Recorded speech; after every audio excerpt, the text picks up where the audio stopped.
Hello, I'm Casey Aiken, and this is 21 This Week. Coming up next, is Anthony Brown in trouble? A new poll shows a tighter race for governor. Should cell phone towers be located on MCPS school grounds? And are MCPS teachers too white? Well, Councilwoman Cherie Branson thinks so. And should U.S. quarantine travelers from Ebola-ravaged countries? Stay tuned. Our panel of insiders will give you the story behind the story. We're joined by the past president of the Montgomery County branch of the NAACP, Henry Hailstock. Former chairman of the Montgomery County Republican Central Committee, Mark Uncapher. Republican activists, Robin Uncapher, and education activist, Cynthia Rubenstein. Stay tuned for these stories and more on the next 21 This Week.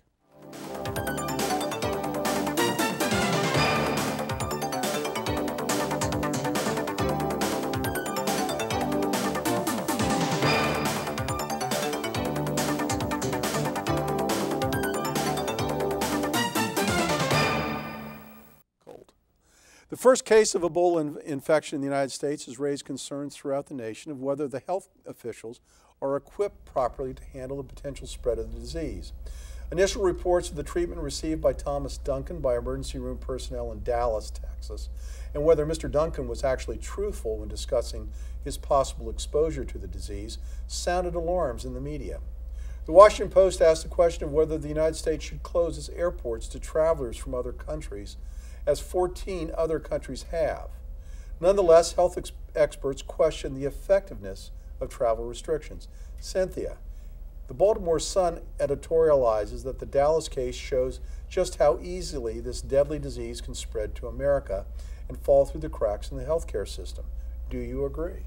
Well, I think this does raise concerns because today, just before I arrived at the studio, I got a news alert that another possible case is being treated at Howard University Hospital in Washington, D.C. One clarification, though, it is not an airborne disease. You have to touch someone who is displaying symptoms of the disease, and it is spread through contact with body fluids.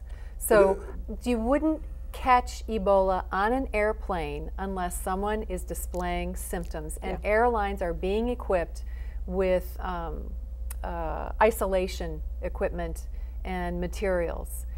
But it is still concerning. They take your temperature when you get on the plane. And they take your temperature before you get on the plane. Okay, well, I want to go to Robin on this. Robin, yes, there is some question as to how soon in the process someone becomes infectious to others, and whether or not this is there is a reasonable, legitimate way to measure that. If you're coughing and showing other signs, you may be at the initial stages, and you might be right. They're not going to let you on. They're not going to let you on a plane. But are our U.S. health officials taking this seriously now? Well, I think it's an excellent question. I think certainly the health officials in Dallas were out of their minds because, frankly, to say that the person wasn't truthful, anybody who says to you, I'm from Liberia, I just got off a plane and I don't feel well, the next step is we're calling the CDC, get into this room, and you're in isolation until we find out what's the matter with you. I know I work for an international NGO and we're dealing with Ebola, so I know people in Liberia right now who are dealing with this crisis. It does take 21 days. It is not mysterious why this disease is traveling through Liberia like wildfire. It is because there is just so little sanitation there. It is so horrendous. The kind of sanitation that we take for granted is simply not available. And that is the main reason why we need to have people there dealing with this. Now, one of the problems with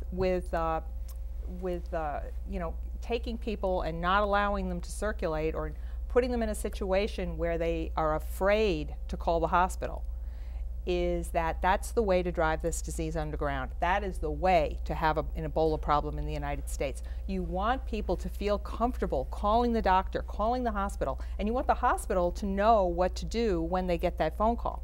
because we don't have secure borders. We know we don't have secure borders. People are going to, if we don't, well, not to mention the fact that when we send people to Liberia, they're not going to be, and they can't come back, they're not going to go. But I guess the question is, and Henry, I'll ask you this, and if you want another comment, but is the general population at risk yet? We have instances where we have people coming over to Liberia. News cameraman, for example, is being sent back to the United States, infected. You know that he was self-conscious about the disease. Should we be more vigilant? Go ahead. Oh, you just hit it. You just answered the question. We should be more vigilant, and we should be more aware of the symptoms, and we should be more aware of our surroundings. Going back to what was discussed, in Liberia, there's a problem. They're afraid, they're concerned, they're skeptical about a number of the people coming over there to help. So they are, taken away from going to some of these outlets to be treated. Well, this isn't just an isolated to one country. This is a regional. But I'm just giving you an example. Problem. Yeah. I'm giving you an example of what's happening in the entire region. But my point is that we should be vigilant over here. We can't really close the borders because economically we'll have a big problem. And if we don't try to treat it there, it will eventually come over here. But the argument in favor of closing the borders and putting up a quarantine is that this disease will die itself out overseas if you prevent those who have it from coming to the United States. That didn't happen to AIDS. It could be any health crisis can be over here. Okay, Robin, you got the last word because we got a lot of topics tonight. And we got to keep moving on, and it's a national concern for us all, and I guess we all have to be more diligent. Now, back in May, at the time of the primary election, Lieutenant Governor Anthony Brown quite openly was willing to talk a little smack when he described the campaign for the general election as a little bit of a molehill in November. And given the disparity of voter registration between Democrats and Republican voters, the Lieutenant Governor may have a point there. But any political junkie knows that the biggest mistake that a candidate can make is to underestimate their opponent. Just ask Kansas Senator Pat Roberts, who's fighting for his political life. Now, recent polls suggest the race for governor here in Maryland has tightened a bit, and Brown only holds a 4% lead over his opponent, Republican Larry Hogan. Mark, columnist and former host of this program, Blair Lee, writes that Hogan may have a shot at beating Brown if the stars align properly. I think he's a little behind the curve, which is that the national prognosticators have made this, just as of today, Charlie Cook has made this a much more indicated it's a competitive race. Clearly, we've got a bunch of polls that show just a couple of points difference. There seems to be a consensus there. This is definitely a competitive race where people have a choice to make. They can make a difference. What did Cook do today? He said that it is now from likely Democrat to leans Democrat, which is the next step before becoming a competitive, undecided race. But when you have a disparity of voter registration like you have in Maryland, is that really a meaningful definition? Sure, because you look at a number of other states, New Jersey, Massachusetts, where you've had a history of having Republican governors. That's not really the end determinant. It's really what the polls are, what the turnout is, what the independents are doing, and the indications are that that's making this a competitive race. And that's why I go with you on the second part, the turnout. I think that's the biggest issue. Not only if they may be looking for, say, African Americans go out, but it's more than that. If you look at, they're basing it on the primaries. They're basing it on past year gubernatorial races. This is a different thing.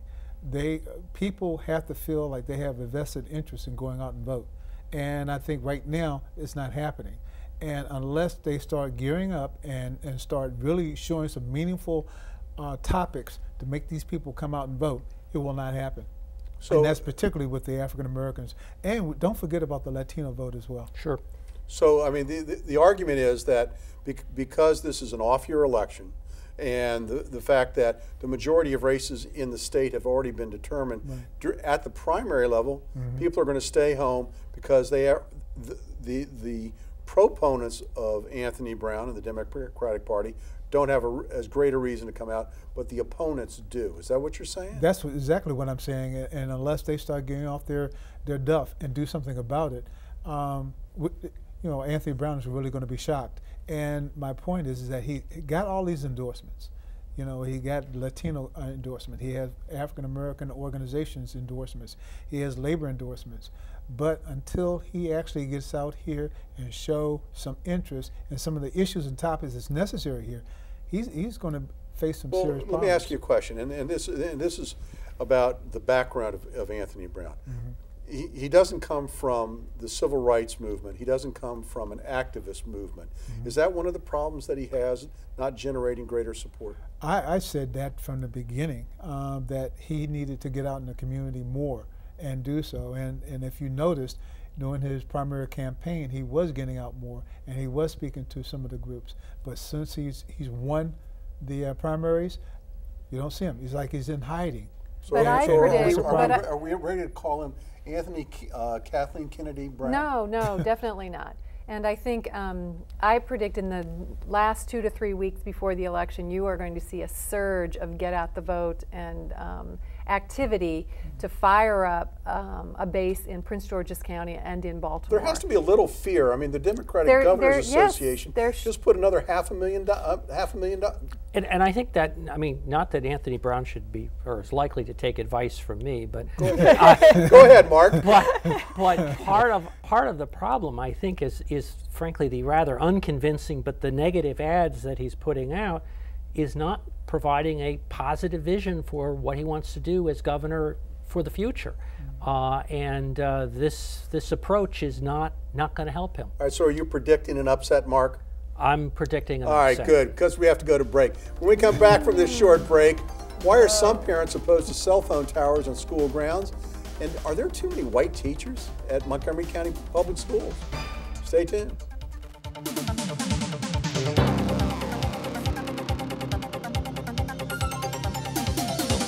Viking, Packer, Viking, Viking. Red state, blue state, vegan. Carnivore. We come from different places. Uptown. Downtown. Optimist. We come to different conclusions. Half empty. Half full. But when we live united, we create real, lasting change in the building blocks of life. The education, income, and health of our communities, our families, united. Even the person next to us. Live united. Real change won't happen without you. So give, advocate, volunteer, live united. Sign up at liveunited.org.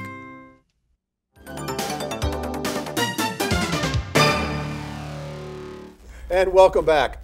According to the American Cancer Society, there's very little evidence that living, working, or even going to school near a cell phone tower increases the risk of cancer. Robin, if the American Cancer Society is correct, why then is there a coalition of Montgomery County parents opposed to having cell towers on school grounds? Because we're Montgomery County. That's what we do. We have major drug problem in this county. We have problems with our textbooks. We have problems with our teachers. We have failing algebra scores, but let's talk about cell phones. Where, if you ask me, too many kids have cell phones. Let's not worry about the towers. Well, it's an economic issue. Because, Mark, it's reported that the cell phone tower companies are willing to pay the county and the school system big money to do this. Sure. You ought to know. Well, I'm in this industry and have worked on this RF exposure. This is an issue of junk science, where there really is no scientific evidence, even for phones that are right up to somebody's head, let alone a cell phone tower, that suggests that there's any health risk associated with this. And it's been very heavily researched over many, many years, and there's really not a problem. I get frustrated with groups putting out scare tactics. It was something like 6 or 7 years ago they were talking about the cell phones and how it caused brain tumors and increase RF effects in the brain and all that. To come to find out that there is no definitive research that backs that up. So I think the parents are doing scare tactics as well, particularly the Parent Coalition. I have a problem with the Parent Coalition because that's what they do. They come up with things that they can get into the media and have sensationalism. And that's, to me, is a big problem. I mean, if they had proper issues and had some definitive facts, I would go along with it. But right now, I don't. Well, is Ryman right that the schools should concentrate on reading, writing, and arithmetic, particularly algebra, and forget about cell phone towers as an issue? You know, I don't agree with the Parents Coalition's tactics of trying to scare people into thinking there's a health risk. But there is, I do think they have a concern about commercialization of our schools. I'll go along with that. And for, you know, selling school property to construct cell phone towers. So you could make an argument against them, you know, like creeping commercialization. But I do think they should focus more on critical issues like algebra scores, like the achievement gap, like safety in schools, like cyberbullying. So a plethora of issues. This is on nobody's top 10 list of really critical issues. I mean, if the location of a cell tower, which has a relatively small footprint on a school campus, would bring in millions of dollars of revenue. But it doesn't bring in millions. I mean, it's somewhere between $20,000 and $40,000 a year per school. So we're not talking Was that chump huge change? Is money. that chump change? And then it's split. Then it is split between 3 different sectors: the school, the general fund, and I think MCPS. Yeah. So we're not talking big bucks. Well, that's fine. You're I own a warehouse in Gaithersburg, and I own a self-storage facility in Lanham. And if any cell phone tower companies want to put a cell tower on my property, they can come along and do so. They have my blessing. I think so. Absolutely. Is that a commercial? That is absolutely You know, a commercial. You're forgetting the community around the schools too. You know, it can be an eyesore if it's in the They're wrong ugly. place. You know, have you ever seen that? Have you gone 495 and I don't know where that tower is? Huh? They look like trees. They disguise them. Are you kidding me? Not they on put a up, school you know, just building. like the artificial Christmas tree. They have branches coming out of. It's an ugly looking It looks like thing. a schools aren't all ginormous that Charlie attractive Brown anyway, Christmas Listen, tree. we're all going to be begging for more bandwidth. We're all going to be begging for more cell along with that, towers yeah. in the next 10 years. This will be reversed as an issue because so many people will be demanding cell phone connectivity. But are you telling me the schools are the only answer to that? No, I'm not saying. But one of the things that makes the schools attractive is that they have a big footprint that is not encumbered by a lot of trees and a lot of buildings. So they have great sight lines for the telecommunication towers. I know a couple of farm areas around where I live that have land there that if you could put one in the corner, wouldn't bother anyone. We got another The commercial. cows or the Another horses commercial. All right, or anything. We're actually going to go from a rather lighthearted topic to one that is pretty serious and has some implications to it. Because this past Tuesday, September 30th, the County Council's Office of Legislative Oversight issued a report on the cultural and linguistics diversity of MCPS students and staff, which had as its #1 finding that whites are overrepresented among school professionals relative to student enrollment. Now, this isn't a new report. They've done these types of reports many times. I saw one from 2002, 2005. So these types of reporting are done on a routine basis. But what I thought was important was the conclusions that was being drawn. Cynthia, the report doesn't draw a specific conclusion. But what it does say is that there are 76% of MCPS teachers and staff are white, and that 66% of the student enrollment is of a different ethnicity, and they suggest there's a cause for concern. You're heavily involved in this industry. You advocate on behalf of educational rights. Is there a cause for concern? Well, I think there's a concern because I think in an ideal world in MCPS, you would have more teachers who reflect the student population and serve as role models so that kids see that, yes, a black guy can be an algebra teacher in high school, and a Hispanic woman can be a physics teacher. So that kids see these role models of educated educators. Secondly, what the report does not look at is the gender disparity and the dearth of male teachers in MCPS system, and that is something So both those things, increasing the ethnic diversity of the teacher corps, as well as increasing the number of males teaching in MCPS, I think are important things for MCPS to pursue and not be complacent about. And Cynthia, this has been a problem for years. It's not just happening now or even in 2005. This goes way back. And MCPS is moving very slow in trying to make that change. We've been, when I was in the NAACP as the president and the vice president, we kept fighting and telling them that they need to do a change. They need to do more recruiting. They need to do more studies to prevent this. But and Henry, it's been a problem over and over. But does someone's race really determine whether or not they're a good teacher? No, it does not. And whether they no, can it doesn't. connect to and their this, students? that's not the issue. The issue is, I am a student.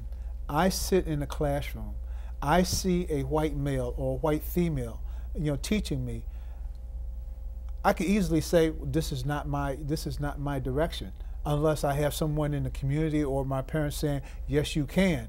Otherwise, I will go somewhere else. I've seen too many people say I'm going in engineering when in fact they really want to teach. And I have two fraternity brothers who are going to be retiring and saying they're going to go in and teach when they could have done that in the first place. I mean, of course, they made a lot more money as engineers, but my point, Henry, the suggestion is that there are no black role models or role models for children in the schools. It's not it's not all white.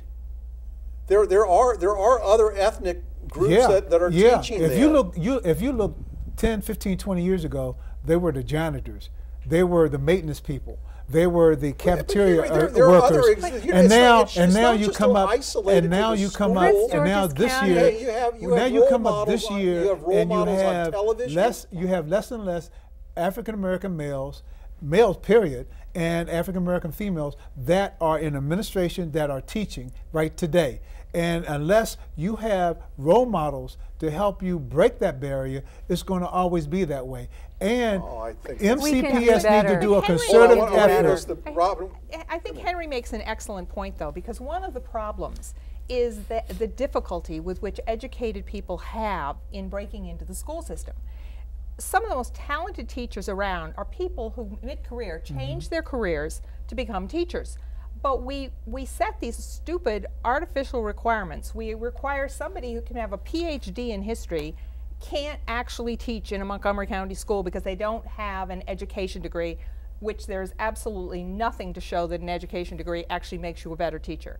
We have physics people who are engineers who can't teach physics because they're not allowed, because they don't have it. So we don't have that. And actually, I agree with Henry. I think that seeing somebody like you in the classroom makes a difference. It makes a difference to all of us. If you go through school and you literally see nobody who's like you for the first 5 years, you're not going to identify with that teacher. You're just going to figure these people are different than me. Let me give you a quick story. You got to wrap it up. All right, we're going to wrap it up. 10 seconds. I majored in business. I played professional. I wanted to go back and teach and coach and give back to what I had. I went into the private sector because somebody told me you need to go back and get more of an educational background. How am I going to educational background and get a certification in that? We got to wrap it up. We got to wrap it up. Great discussion. I think it's a timely topic, and I think one that, as you can see, brings out some interesting discussions and points of view. Stay tuned for Parting Shots.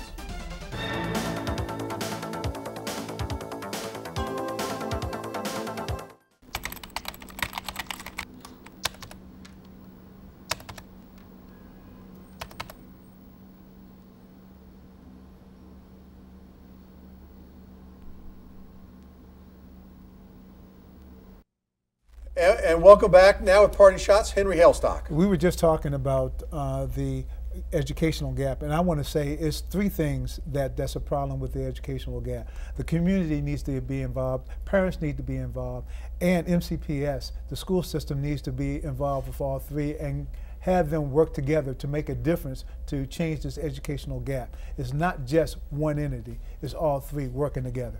Thank you, Henry. Mark Uncapher, your parting shot.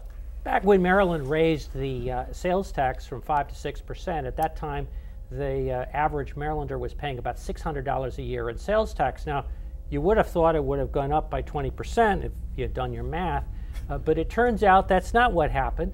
The Maryland Taxpayers Association has done a great analysis, and it found that retail sales in Maryland dropped by an average of about several $1,000s per person, over $1 billion less in revenues, because guess what? Marylanders went and bought things somewhere else in another state or what have you. It's a reminder that one of the major issues in this election is, what are we going to do to make Maryland a more competitive state again? Thank you, Mark. Robin Uncapher, your parting shot. Okay, I'm going to parting shot out to President Obama and thank him for firing the head of the Secret Service. The idea that Washingtonians should pay any kind of a price in terms of their civil liberties because the Secret Service couldn't get a guy who jumped over the fence and they forgot to lock the front door as he ran through the White House is unbelievable. And clearly things need to be reformed, and I think this is the start of it. Great, thank you. Cynthia Rubenstein, we got a very quick parting shot. Okay, well, my quick parting shots is go Nats. I want them to go all the way, and I'm going to be in the stands for I'm going to be in the stands on Saturday and beyond. Well, I want to thank the panel for being here. We went a little extra long on our topics tonight because they're all very important. So remember, panel and audience, stay tuned for Montgomery County's hardest hitting political talk show. For 21 this week, I'm Casey Aiken.